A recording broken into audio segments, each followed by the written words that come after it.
What's up, y'all? Sharky's back with another review for you today. We are going to be looking at the G.I. Joe Classified series, Snake Eyes. That's who it is. It's Snake Eyes.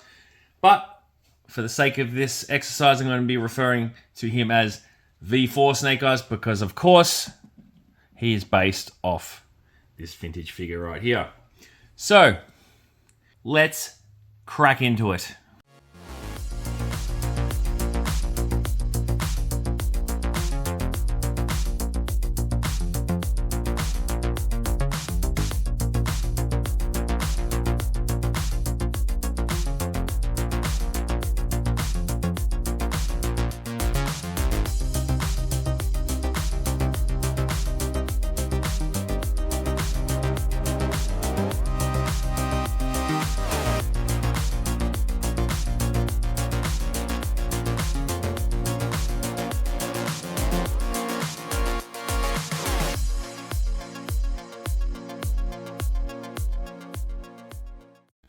So straight off the bat, look at what's inside the box. You got the grapple hook, this SMG, the two swords, and the scabbard well, it's not really a scabbard, but it holds his swords on his back. You get a nice look at the figure. We'll have a look at the spine art here. I do dig this. It does capture the character quite well. Here's number 165 in the line. We'll flip it over to the back. We'll have a look at this render art. Some nice foreshadowing here with some fangs. Love to see it. Bring those on. And a closer look at some of the detail of the figure. Legal mumbo jumbo, whatever. Made in China. And barcode wise, we're going to flip that over here. And we're going to bring it in here. And we're going to pause. And take a moment. Get your cameras out. And snap a photo. Alright, cool. That's that. Skill sets. Let's do them. Alrighty. Starting from the top. The skull represents Covert Ops. Snake Eyes is level 4. Next one down is Bladed Weapons. He's a level 4. The next one down is Stealth. And surprise, surprise, he's a level 4. And the last one there is Ninjutsu. And he is a level 4. So he is top of the class in all his skill sets, making him the badass ninja commando that he is. So we'll open him up, we'll get all this stuff out, and we'll break it down for you. Alright, so once I bring a figure out of the packet, I like just to see how they stand on their own 2 feet without any manipulation, and we'll see how well he balances, and he's fine. I had someone comment on my monkey wrench video, I think it was, or maybe the Cobra Commando one, I can't remember. Saying, you've got to twist the feet. Well, if you've watched my videos, you know that I can pose a figure and that this is what I do. So to that guy, whatever your name was, I hope you're watching and I hope you understand where I'm coming from because you didn't reply to my comment. Anyway, enough of that little mini rant. Just want to give a quick shout out to Michael from Culture Shock Collectibles. He hooked me up with this today and he also hooked me up with this guy. Oh, look, his feet are rotated out.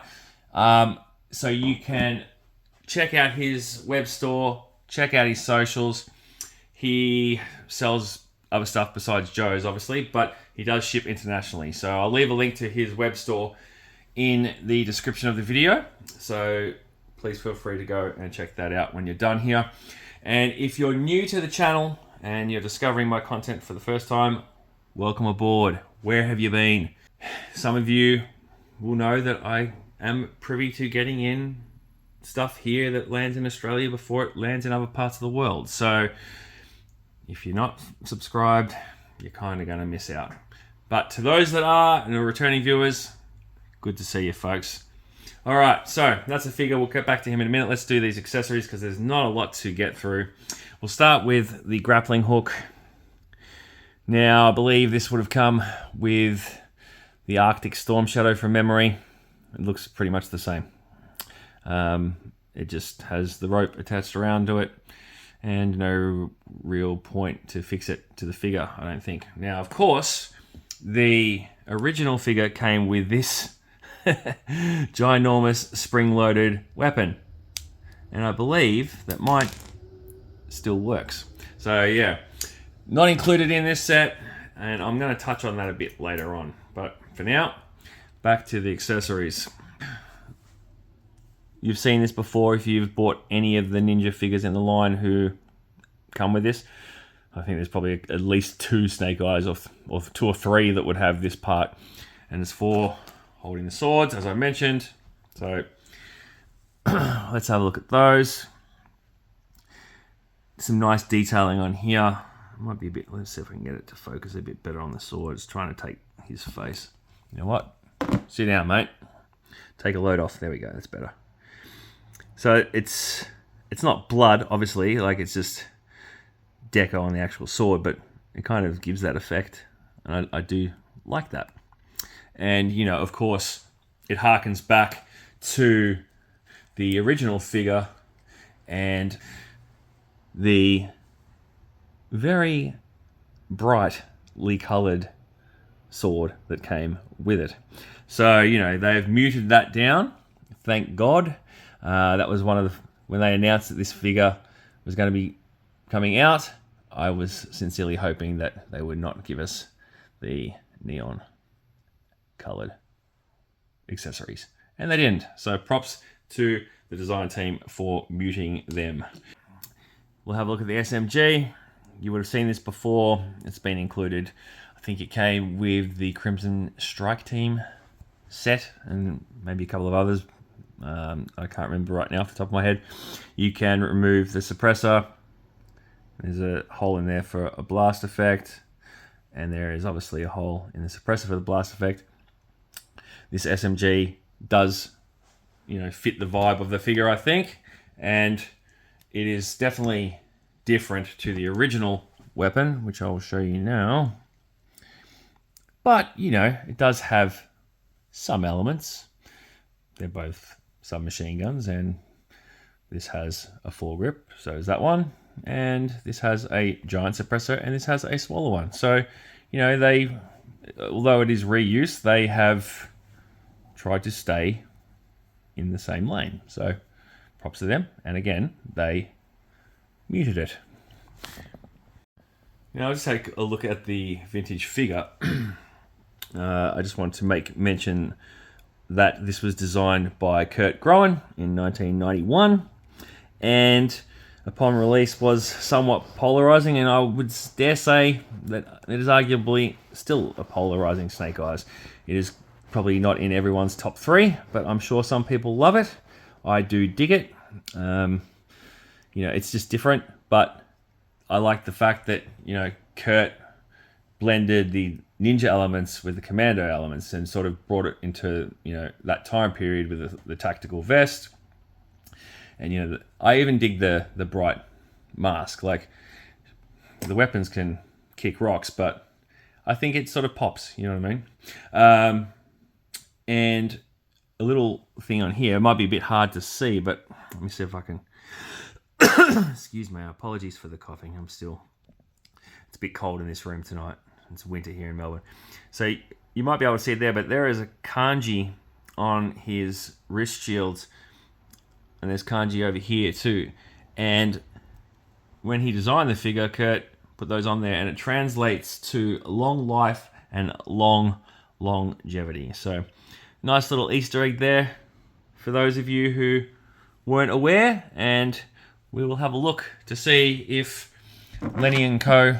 followed suit with this guy in one moment. All right, let's take a look at the figure. And of course, we will start from the top and make our way down. And we'll bring this guy in for a little side-by-side comparison. So you can see the shape of those goggles have changed. They've put more perforations in the face shield here, which I actually like.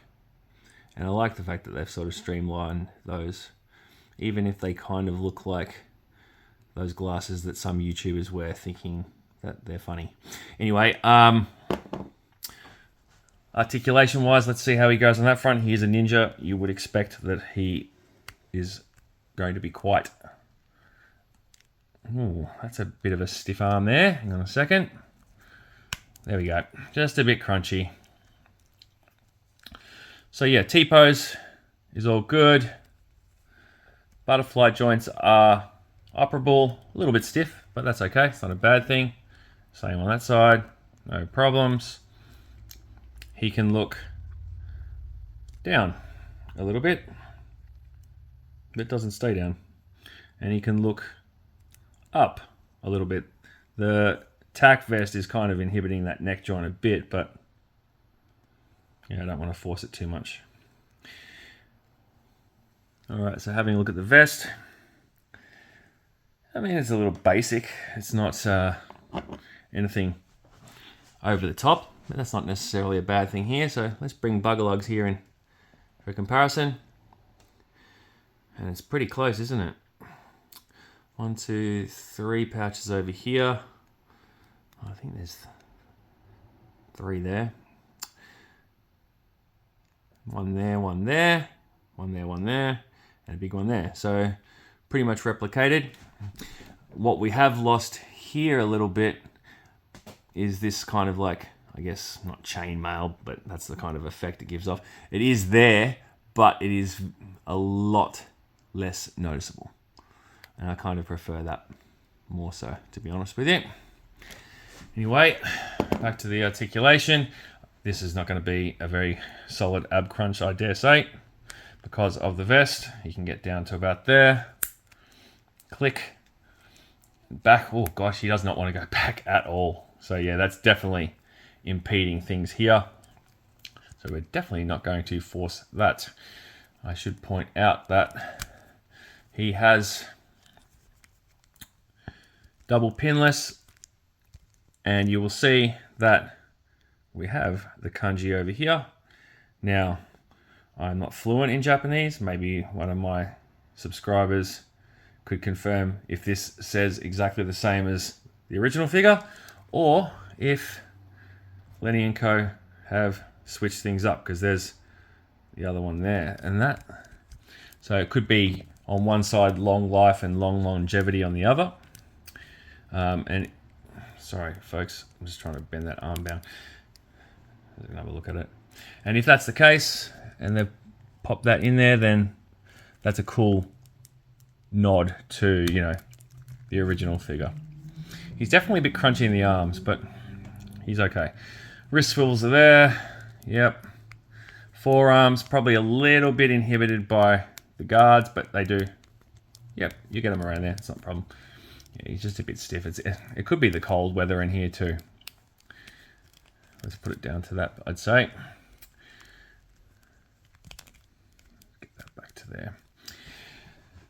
Seeing as how we're at the legs, I will point out that this is an addition that the original figure didn't have. And you can see that the pinstriping on the V4 figure, let me move this arm, is present on the classified figure. So I like this. The only criticism of this I would have is that these aren't functional. You can't take them out. So that's a bit sucky. Would have been cool to see this. Now I've been looking forward to this part. So the holster here, the SMG will go into it. Now, I remember someone on social media, you know, complaining or having a crack at, you know, the design for, you know, a drop holster for SMGs is ridiculous or whatever. Anyway, that person who is a bit of a know-it-all, if he would have thought back to the film Red Dawn, which is a classic piece of cinema, the main bad guy in that film has a SMG that holsters on his thigh. You see it in the film. He even uses the weapon. I believe that film was made in, what, 1985? And here we are in 2025. And a quick Google would also show that they are a thing. Anyway, some people just like to complain, don't they? But moving right along, Now, might have noticed that just kind of sits in there, like it is open. And I don't know how well that's going to stay in there, but for now it seems to be pretty snug. But I feel like over time, this is just pretty flappy. But I mean, you know, are you going to be using it much? Probably not. But like even now, you can see it's just sort of, yeah, there you go. So yeah, that's not tip top really, is it? But hey. You can see that with this figure and even the Cobra Commander figure, the budget might have been stretched a little thin. Anyway, let's continue with the articulation. Legs are, again, a bit stiff, but they are moving okay. Thigh swivel, no problems there, even with the throwing knives. Let's see how it goes with the holster. Yep, no problem there. Articulation is fine there. And no worries there. Not clunky at all. Boot cut is present on this figure. I do dig his boots. They're pretty fancy. Yeah. And the ankles, get him into a ballerina, no problems. All right, Adam, put your feet out. Don't forget. There you go. Oh. We'll quickly tool him up and have a look at him compared to some other figures. So I'll just show you this. This goes on like so. And unlike the Cobra Commander backpack, it kind of sits out a little bit, but it is staying in. So I don't love these things, but you know, if he's going to hold some swords and it stays on for display purposes or for photography or whatever, then I guess, you know, you can't really complain too much. There's nowhere to hang this, and there's nowhere to tie it. As I said, I don't even think it'll go in the holster. Maybe let's find out. See if just for funsies, how it sits in there. I mean, you could put it in there. I don't see why not, or even hook it up like so. That kind of works. Is it impractical to have a grappling hook on your hip? Oh, I don't know. Oh, whatever, dickhead. All right, there go the swords that just fell off. I'll get him armed with this bad boy. There we go.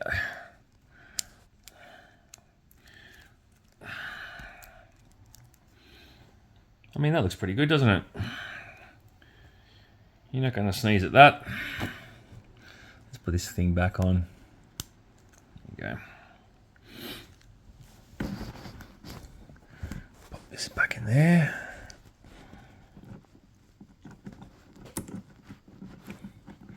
I don't want him to take a dive off the flag like my figures did in my last couple of reviews, but we'll just do a little side by side with his smaller self. If you have any questions about this or recent releases that I've shown off, don't hesitate to drop me a line either in the comments or on my Instagram, Shark Eyes Toy Pics, and the channel also has an Instagram account, Shark Eyes Toy View. So yeah, that's Big Snake, Little Snake. And you can even see from here, like I didn't point this out earlier, but they've muted the blue on the figure, which I really like too. Like, not that I don't like the blue on that one, but it fits that sort of ninja working in the shadows kind of vibe. All right, let's do a comparison with some other 6-inch figures. Class of 91, stand up! These are the only other figures from the 91 wave that V4 came from that exist in the classified line. Big Ben, of course, on my right, and Heavy Duty sans a lot of his equipment on the left. And he obviously is the odd man out in terms of, you know, not having that camo or like army green kind of deco. So he doesn't fit, but I don't know. In a way, he kind of does look pretty good by standing out. But let's compare him with a couple of his other friends and fam.